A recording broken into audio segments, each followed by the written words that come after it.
Assalamualaikum warahmatullahi wabarakatuh.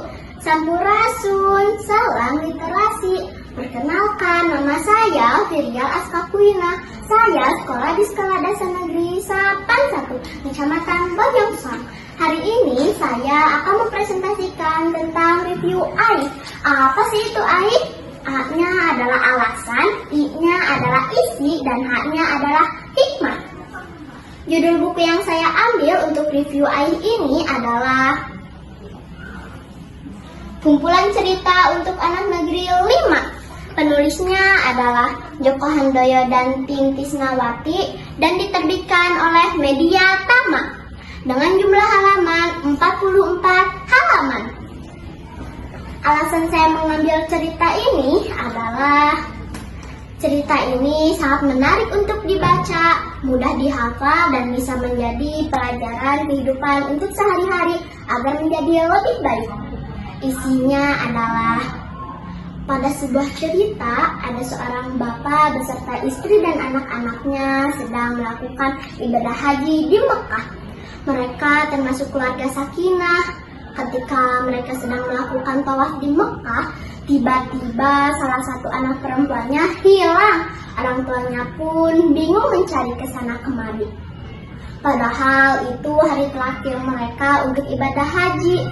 Mereka pun cemas dan bingung, berpikir untuk pulang saja.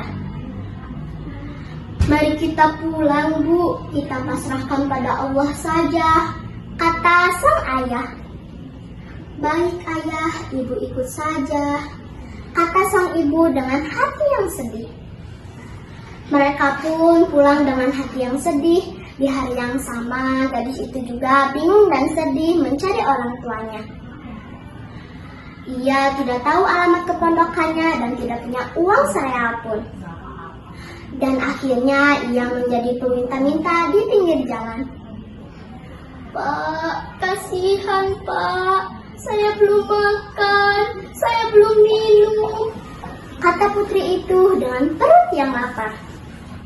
Berbulan-bulan ia menjadi pengemis dengan pakaian yang kumuh. Pada suatu hari ia minta ke sebuah rumah. Assalamualaikum, maaf Pak, Bu, bolehkah saya minta sedekahnya? Kata putri itu dengan hati yang memelas. Waalaikumsalam, mari masuk anakku, jawab ibu dari rumah itu. Ibu heran melihat gadis itu memakai pakaian yang kumal dan kumuh. Ibu merasa kasihan, ibu pun merasa iba. Nak, dari manakah asalmu? Saya berasal dari Indonesia, Bu. Lalu di mana tujuanmu ini? Saya seorang pengemis, bolehkah saya minta sedekahnya, Bu? Kalau boleh tahu, kenapa kamu bisa menjadi seorang pengemis? Ia pun menceritakan tentang nasib dirinya. Ibu pun merasa kasihan, lalu ibu menatap wajah si gadis itu. Lalu ibu berpikir, pasti ini bukan dari keluarga yang sembarangan, pikir si ibu. Dengan ramah tamah, ibu meminta tangan gadis tersebut untuk mengajaknya masuk ke dalam rumah. Gadis itu diberi pakaian yang bagus dan cantik. Sekarang makin kelihatan cantiknya. Setelah diberi pakaian dan tempat duduk, gadis itu masih tetap saja sedih. Sudahlah, jangan kau ratapi nasibmu ini. Maukah ku ambil menantu? Saya, Bu, mana saya berani. Saya tak pantas. Biar kujodohkan dengan anakku yang cacat. Gadis itu pun merendahkan dirinya kepada sesama manusia. Sudahlah, jangan merendahkan dirimu sendiri kepada sesama manusia. Ibu pun menjelaskan bahwa anaknya cacat kakinya, cacat matanya, cacat tangannya, cacat hidungnya, telinga dan mulutnya. Baiklah Bu, saya tetap terima. Nah, begitu anak manis.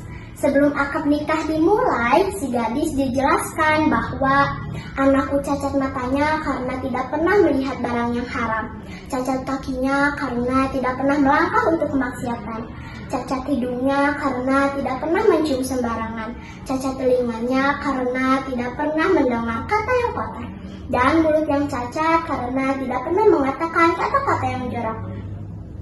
Gadis itu pun menikah dan mereka menjadi keluarga yang sangat bahagia sekali. Hikmah yang dapat kita ambil yaitu berilah sedekah pada pengemis. Sebenarnya mereka sangat membutuhkan uluran tangan kita. Kesabaran akan dibalas dengan kenikmatan yang setimpal. Ingat, di balik sebuah ujian akan ada balasan dan hikmah dari Allah yang setimpal, karena hal itu merupakan hadiah bagi penyabar. Sekian presentasi dari saya. Mohon maaf bila ada kata-kata yang kurang berkenan di hati kalian. Semoga bermanfaat presentasi dari saya untuk kita semua. Semangat membaca, bedaskeun. Salam literasi. Wassalamualaikum warahmatullahi wabarakatuh.